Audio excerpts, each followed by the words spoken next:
First of all, the first thing is that they will sense your energy shift. Okay, um, and this is what happens when you are dating people and you're sick of their bullshit, right? And you had it, and you kind of make up your mind to leave them. What will happen is that you don't notice is happening, but there's a little energy shift in your energy, right? And this energy shift is felt through many different things, many different venues. It's not just one thing that creates the energy shift, right? For example, when they're with you, maybe they don't sit as close to you as they used to before, right? When they text you, maybe they take a little bit longer to respond, and their text messages a little bit less. When they're with you, you notice they smile, but not as much, right? Even when they touch you, but it doesn't linger that long. When there's more of a willingness to show negative emotion, and their voices tend to be a little bit more monotone. It doesn't have that up range, and you see all of that, and you register it as somebody who is losing interest, right? You don't just say, "Oh my God, their voice is monotone. Like they must be losing interest." No, your body notices. Your body adds things up for you, right? For example, it's like children when they see someone that they don't trust, right? Their minds don't say, "Oh, this motherfucker's creepy." They just get a weird sensation in the body, right? And the reason why that is because their conscious mind may not be connecting the dots, but their bodies, they're unconscious, right? The part of you that when you see a snake about to attack you, you know the part of you when someone's about to attack you, where you're seeing what you're seeing, but you don't have time to react, right? The time to react is more or so your conscious self that says, "Oh, this and that equals losing interest," right? But what I am talking about is the awareness. The snake coming to you, you notice everything, and you physically react before being consciously aware of what's happening, right? That is your unconscious mind, your body's awareness. Like your brain literally sees it, but your frontal cortex hasn't really transcribed the signal into a conscious visual or auditory signal in the brain, right? And so your body is aware of those things. It notices those little details, but you don't register it. All you sense is a sense of they're losing interest, or they don't have their energy is a little bit lower. And when people sense that, they get into a panic mode, especially when they sense it not through conscious effort, but more of like a realization or an energy shift that they can't explain, right? And so what tends to happen when they sense that is that they don't feel the hypnotic power they had over you, right? Because when somebody's completely in love with us, there's a hypnotism that happens, right? There's a spell that they're under, that they are influenced by you, that whatever you say they'll do. They have a bias, especially if they like you. And so what tends to happen is that when they sense that they don't have that, they literally feel like they have no influence over you. Like they can sense that they can't get you to do the things that they used to get you to do before, right? So then they give you power as a way to reel you back in. So once they sense that they don't have that hypnotic power over you, what tends to happen is that they become hypnotized by you. They become hypnotized by your aloofness, by your distance, and so they become hypnotized by it because they want the power that they had before. So what they'll do is that they'll start to charm you more. They'll start to do more things. They'll start to say things more positively. Their emotions are more like they're just more brittle. They're just more emotional. They're more susceptible to feeling different emotions. And so what they tend to do then, they start to chase harder. Right? They start to do the things that they used to do before to try to win you over. And this is why I say romanticism is a reaction to insecurity, right? If you make people feel that they completely have you, they have no need to be romantic. So what will happen is that they'll start to become more honest with you. They'll start to tell you their feelings a little bit more. And what will happen a lot of the times is that you're going to get shocked because you're seeing another version of themselves. You're seeing a more needy self. But what tends to happen is that you're just seeing what they were hiding underneath the surface. You're seeing their white underbelly, their exposed part, which because most people just try to hide it. But people show their vulnerabilities when they feel like they're about to lose you, when they feel like they're losing that power, hypnotic power they had over you. So you'll start to see a needier side to them. Something that might shock you, right? Because a lot of the times we just take appearance for reality. Why? Because when you care too much, you stop seeing them for who they are. And you just start seeing them based on what you want them to be, or the image that they're giving you. And that creates a disconnection from reality. So when you stop caring, you start seeing them for who they are. So you might start seeing negative traits in them, things that you don't like in them. And people sense when you're sensing negative things in them. And so they react to it with trying to get more of your validation. Right? Well, because, when you care too much, you put on blinders. It becomes what they call the halo effect, right? Or they call it appearance bias, where this is when people take appearances for reality. People know that displaying positive traits will sway people's attention from the negative traits, right? So your eyes become more, expand more, and you're able to read them a little bit better. It's like, for example, imagine you have a dog, right? And your dog never gets mad at you. So a lot of people will take advantage of the fact that their dog doesn't get mad at them. Their dog always forgives them. But now imagine if the dog actually took offense to bullshit, right? Imagine if the dog actually, when you did something that he didn't like or she liked, they actually gave you the side eye. They didn't let you touch them. They start pulling away. What would tend to happen is that the owner would feel rejected by the dog. The owner will feel the offense, and they'll start treating the dog nicer if they're normal human beings, because their dog all of a sudden started acting a little bit more cold. And so that's the thing, is that, like, you don't have to stop caring, but sometimes you want to give them the appearance of that you stop caring a little bit if they're taking you for granted, if they're not giving you what you want, or if they don't respect you the way you feel like you deserve the respect. And if they don't react to you not caring, then you just gotta leave, man. It's just not worth your time. You develop a lot of negative habits when you try to please everyone, when you try to win people who don't like you back, when you try to win people who don't see the inherent value that it is in you. You want to go after people who are easy, meaning who you don't have to do any of this bullshit to get their interest. Truth is, your most attractive self, your most high value self, is when you stop caring. When you stop caring for the outcome. When you stop caring whether or not this is going to work, and you're just more interested in reality. Is this good enough for me?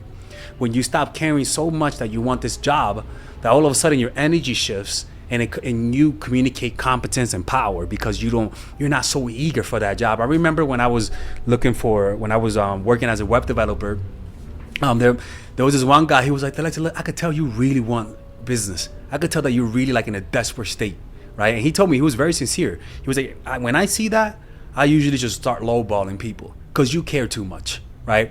There are some outcomes in life that you can't care so much about, because it literally ruins whatever positive energy that you have. And there's nothing, and we're not saying to be stoics. We're not saying to be people who have no emotions. What we're saying is have your desires under control. Stop risking everything on getting this thing to happen. Because what people will sense that, they'll take advantage of it, they'll become bold, and they'll start giving less because they know how much you want something.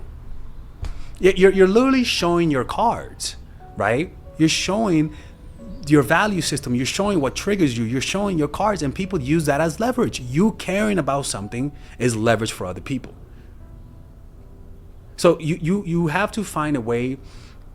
And this is the type of not caring that I'm talking about. We're not talking about being cold, being avoidant.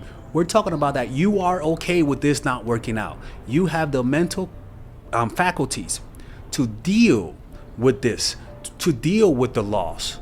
You're gonna be okay if this doesn't work out. That's what I'm talking about. Not that I'm somebody fell from the ceiling. Holy fuck!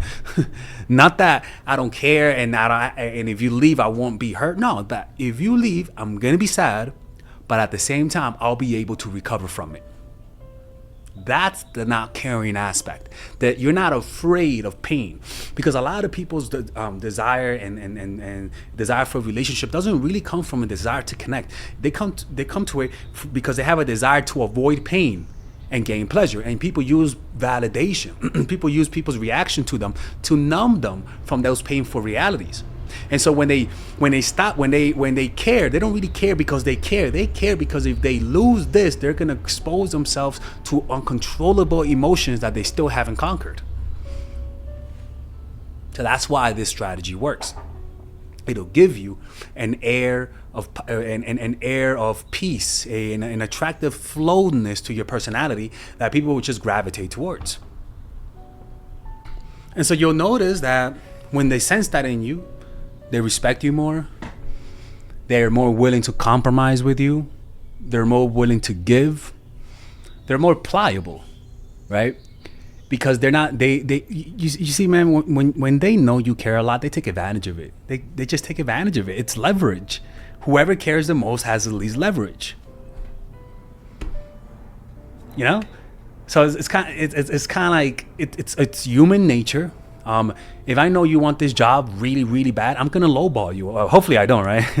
But I'm gonna try to lowball you. I'm gonna try to see how low can we go with the price.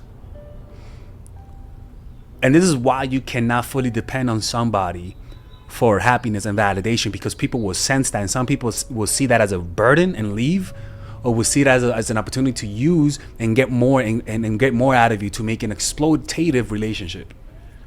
You know, and so women will use that to get money from a guy. A guy will use that to get the poom poom and use them, and you end up feeling used and resentful. You know, you can't just lead with your heart. You know, like, you have to see this as a strategy, as a game, you know, and even though we want to see this as a beautiful romantic thing, let's not ignore the fact that there is a certain element of game here that we're all just denying, because it makes us look bad as humans, and it exposes our manipulative, darker tendencies. But that's just life. You know, if you're a parent, you'll notice that. You know, and again, I gotta really emphasize this. I don't mean just not caring. Like, I'm just, when I mean caring, I mean that I don't care. I am not afraid of the pain of losing you. You could love someone and still not care, in a way that there's no anxiety at the thought of dealing with the pain of loss. Because that's really what creates the needy, creepy Zoe type of vibe. That you are afraid of the pain of the loss. But that doesn't mean that you're not going to get hurt. But that the thought of leaving and experiencing that pain creates anxiety, and that radiates from within. It radiates in your face in action. Another thing that will happen is that they may start to feel resentful and confused, right? Now, when they feel resentful, what they'll do is that they'll try to copy you and try to hurt you. They'll start to try to use these strategies, try to get you to get jealous, try to get you to invest more, to feel more worried at your loss, right? When in reality, their reaction to you not caring should be them going towards you, trying to get some understanding, trying to understand what's going on in your mind, because they care about you. But when they care more about their ego, they just try to get you to be more in a submissive position. They try to mirror you, so that then you could come to them in a more humble state, which shows you that they only care about their ego. You getting cold should not elicit me trying to get you to react the same way I'm reacting. You getting cold shouldn't make me try to manipulate you to bring you out so that I could be in a position of power. You being cold, if I'm in a relationship with you, should make me humble myself to try to understand you, because I care about you. Not me try to keep my ego and say, oh, I want to win this battle. You know, I want to make sure that she submits to me because I'm the man. Right? No. Like, it's like, if you're at that point where you care about these power games, when you're seeing someone consistently, like, you're in the wrong relationship, ladies and gentlemen. Like, you're in the wrong relationship. The only way power game works in relationships is understanding that sometimes you have to compromise. But if the person is not giving you anything back, that's when you play the power games and you just leave. But at that point, it's not even a power game. You know, so that's one of the things that if you stop caring, they're going to get resentful. And that's a sign that this person is not it for you. Now, the next thing is what they do is that they just become confused, right? And that resentfulness and confusion will cause them to actually start paying deeper attention to you. Like I said, this is all an energy shift. And you don't have to say anything that you lose in interest. Just the energy shift. And again, the energy shift is felt by the accumulation of little things, right? You can't just say I'm losing interest. No, it has to be less energy here, a tiny bit less energy there, a tiny bit less energy there. When that happens, people register it, but they have no idea why they're feeling it. So it just feels like it comes from within. And it causes them to just pay deeper attention. You become more attractive in their eyes, and they start just doing more things for you, right? And that confusion is good for you. Right? Sometimes when they take you for granted, confusing the living shit out of them is what you have to do to let them know that you have me completely wrong and that you have to act a little bit more accordingly in my presence, right? And one of the consequences of that is that because of the confusion, you could put more boundaries, right? There's an increased sense of boundaries that they tend to respect a little bit more when they can't figure you out. Because at the end of the day, people don't respect things that they completely understand and can predict. Like, that's just human nature, right? So stopping caring can help you establish boundaries. You may become more selective about where you invest your emotions and energy, right? So when you stop caring, again, being willing to walk away, being okay with the pain of losing them, it expands your options, and people can sense that, because once you stop caring, you start looking in other directions, in the direction, not in their direction. And what tends to happen is that now they know there's competition, and the competition will cause them to straighten themselves up a little bit more. When you care too much, unwillingness to walk away no matter what, going all like, that will, they sense that you have limited options. And just like any company, when they can limit your options, they give you shitty service. When they know you have no options because of your emotions, because of your unwillingness to deal with the pain, then they start acting a little bit more, you have no option. They start acting a little bit more cocky, right?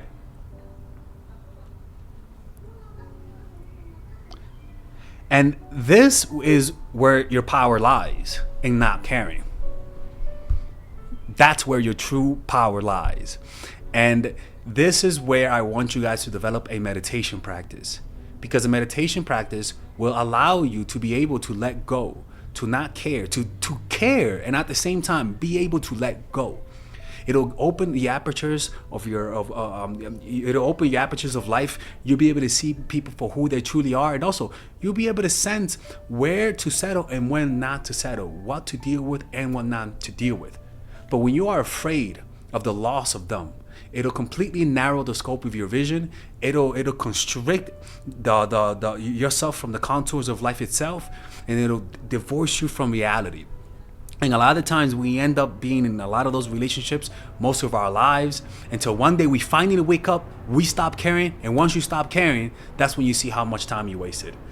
Nah, man, absolutely not. All right, people, if you guys enjoy that type of content, if you guys want to work with me one-on-one, and you guys have some situations you guys want me to answer, maybe somebody's playing you, maybe somebody doesn't like you, maybe you want to make somebody like you, maybe you want to tell me your situation and see what I think, you guys can click on the description down below and purchase a one-on-one phone coaching call with me that is completely confidential and nobody knows about it. And there I'll be able to give you my personal opinion about your situation. And at the end of the day, when you work with me, you're gonna get answers, all right? The point is that you're not gonna waste your time. If you guys want to do that, click on the description down below. Those are the one-on-one private confidential phone calls. And if you guys want to be able to, for me to answer your questions, like you see in my videos where I answer questions, you guys can book an email coaching session, which is more affordable, and you guys can change things around and nobody will know it's you. And there you'll be able to get a one-on-one type of coaching, and I'll be able to post it on YouTube. And the beauty about it is that nobody finds out, because you could just change your name, people. You say you're in China, I'm gonna say you're in Australia. Nobody's gonna find out, people. Now, I wanna make it clear, the private one-on-one phone call are private, confidential. The email coaching calls, as you guys can see, are things that I post on YouTube. They're more affordable, and they let me post a video on it. As long as you change things around, nobody will know it's you. So don't be shy, man. I love working with people, and at the end of the day, it's my passion to help people.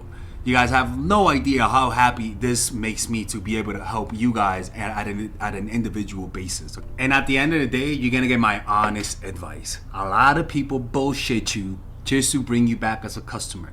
If you guys are looking for that honest advice, this is the guy for you, okay? See you guys.